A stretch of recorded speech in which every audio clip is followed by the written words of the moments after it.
గూడూరు ఇటీవల స్వాతి మెడికల్స్ లో దొరికిన గంజాయి కేసు వివరాలు వెల్లడించిన గూడూరు డీఎస్పీ గీత కుమారి మాట్లాడుతూ ఎన్డీపీఎస్ కేసులో గూడూరుకు చెందిన 19 ఏళ్ల వయసు గల ఈవెన్ హనుమంతు ఏటుగా గణేష్ ను అరెస్ట్ చేశామని, ఇప్పటికే ముద్దాయిలను అరెస్ట్ చేశామని, గడిచిన సంవత్సర కాలంలో 11 గంజాయి కేసులు నమోదు చేసి సుమారు 173 కిలోల గంజాయి స్వాధీనం చేసుకున్నామని, కొన్ని కేసుల్లో దర్యాప్తు కొనసాగుతుందని గూడూరు డీఎస్పీ గీత కుమారి తెలియజేశారు.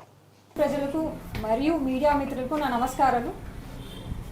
ముందుగా ఈ ప్రెస్ మీట్ పెట్టడానికి కారణం ఏంటంటే రెండు విషయాలు చెప్పడానికి. ఒకటి ఎన్డీపీఎస్కి సంబంధించి మరియు వినాయక చవితి పండుగ గురించి. సో ముందుగా ఎన్డీపీఎస్ కేసు క్రైమ్ నెంబర్ 75/25 ఇది గూడూరు 1 టౌన్ పిఎస్లో రిజిస్టర్ అయ్యింది. సో దీంట్లో ఫస్ట్ ఏంటంటే A1 A2 హనుమంతు మరియు గణేష్, వీళ్ళ ఏజ్ 19 years అప్రాక్సిమేట్గా. వీళ్ళు నేటివ్ ఆఫ్ గూడూరు. వీళ్ళని అరెస్ట్ చేశారు 2 days బ్యాక్. అండ్ ఎస్టర్డే నయ్యూమ్ అనే అతను ఏజ్ 36, ఇతను కూడా గూడూరు నేటివ్. సో మెయిన్గా మీ దగ్గర ఉన్న ఇన్ఫర్మేషన్ అంటే ఈ గాంజా అనేది మెడికల్ షాప్లో ఉంది అని కదా తెలిసింది. ఇది మెడికల్ షాప్లో పెట్టి చేయడానికి మెయిన్ రీజన్ ఎవరంటే నయ్యూమ్ అనే పర్సన్ మెయిన్ అక్యూజ్డ్ పర్సన్ అనమాట. ఆ షాప్లోనే పెట్టడానికి కారణం ఏంటంటే రాజశేఖర్ అనే అతను ఉన్నాడు కదా, మెడికల్ షాప్ ఓనర్ కాదు, మెడికల్ షాప్ రన్ చేసే అతను. ఆ షాప్ని వెకేట్ చేయాలని చెప్పి అడిగారంట. లేదు, నేను ఈ షాప్ వెకేట్ చేయలేదు, కొంచెం కాన్వర్జేషన్ జరిగింది. దాని బిహైండ్ రీజన్ ఏంటంటే ఆ యొక్క సైట్ అనేది ప్రీవియస్గా డిస్ప్యూట్లో ఉంది. అంటే అమౌంట్ అనేది ఒకటి ఇస్తున్నారు ఎక్స్ అనే పర్సన్కి, కానీ ఆ సైట్ అనేది యాక్చువల్గా రిజిస్టర్ అయింది ఇంకొక పర్సన్ పేరు మీద ఉంది. సో ఇతను ఎవరికి ఇవ్వాలనేది క్లారిటీగా లేదు. సో ఎలాగైనా ఇతను వెకేట్ చేయించాలి ఈ షాప్ని అనే ఉద్దేశంతో ఈ నయ్యూమ్ ఒక ట్రాప్ వేశాడు అనమాట. అది ఎవరు ఇన్వాల్వ్ అయినారంటే మా హనుమంతుని గణేష్ని యూజ్ చేసుకొని ఆ గాంజాని అక్కడ పెట్టాడు. ఇంకోటి ఏంటంటే ఆ గాంజా టోటల్ వెయిట్ 600 grams 33 ప్యాకెట్స్లో ఉందన్నమాట. ఆ 33 ప్యాకెట్స్ ఒక పాలిథిన్ బ్యాగ్లో ఉంది. అది ఎక్కడ పెట్టారంటే ఈ CVC and Swathi medical shop మధ్య చిన్న గ్యాప్ ఉంది కదా, ఆ గ్యాప్లో పెట్టి ఉన్నారు. ఈవెన్ నేను సీన్ కూడా విజిట్ చేశాను. సీన్ విజిట్ చేసే టైంకి ఏంటంటే ఫస్ట్ ఆ ప్లేస్ నుంచి తీసి పెట్టాలి కదా, ఆ లోపల గ్యాప్లో కాకుండా సీన్ నుంచి తీసి పక్కన పెడతారు కదా. వెళ్ళేసరికి ఏంటని చూస్తే టేబుల్ మీద ఉంది. సో నేనేంటంటే నిజంగా షాప్లో ఉందేమో అనుకున్నాము.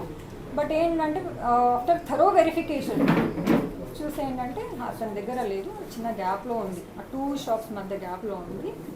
అండ్ మెయిన్ కల్ప్రిట్ ఏంటంటే నయ్యూమ్ అనే అతను. సో ఇది మెయిన్ రీజన్ అనమాట. అండ్ వీళ్ళని కూడా 3 members కూడా అరెస్ట్ చేయడం జరిగింది.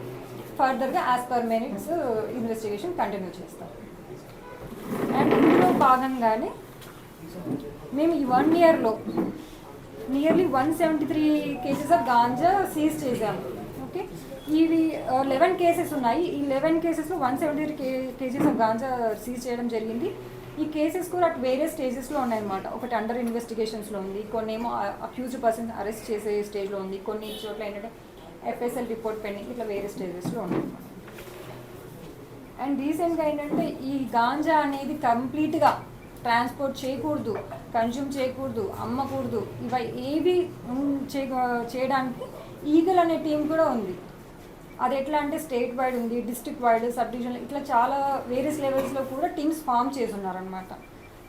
అండ్ ఈ ఈగల్ టీమ్స్ ఏం చేస్తారు అంటే మీరు వినే ఉంటారు, స్కూల్స్ దగ్గరనో కాలేజెస్ దగ్గరనో వేరియస్ ఎడ్యుకేషనల్ ఇన్స్టిట్యూట్స్ ప్రిమిసెస్లో కూడా పెట్టి షాప్స్ ఉంటాయి. లైక్ పాన్ షాప్స్ కావచ్చు, కూల్ డ్రింక్ షాప్స్, ఇవన్నీ ఉంటాయి కదా.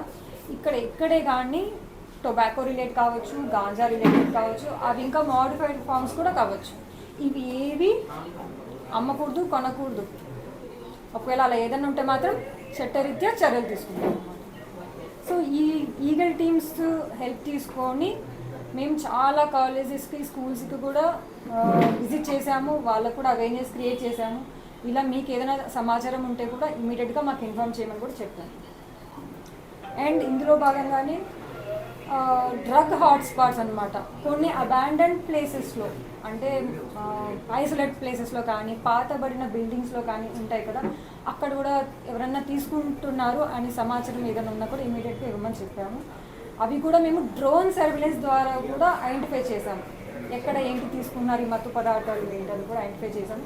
బట్ ఏంటంటే ఆ మెటీరియల్స్ కానీ లేకపోతే ఆ ప్రోడక్ట్స్ మాకు అవైలబుల్గా అంటే రెడ్ హ్యాండెడ్గా దొరకడం లేదు. బట్ సమాచారం ఉంది ఎవరు తీసుకున్నారు ఏంటి అనేది వరకు.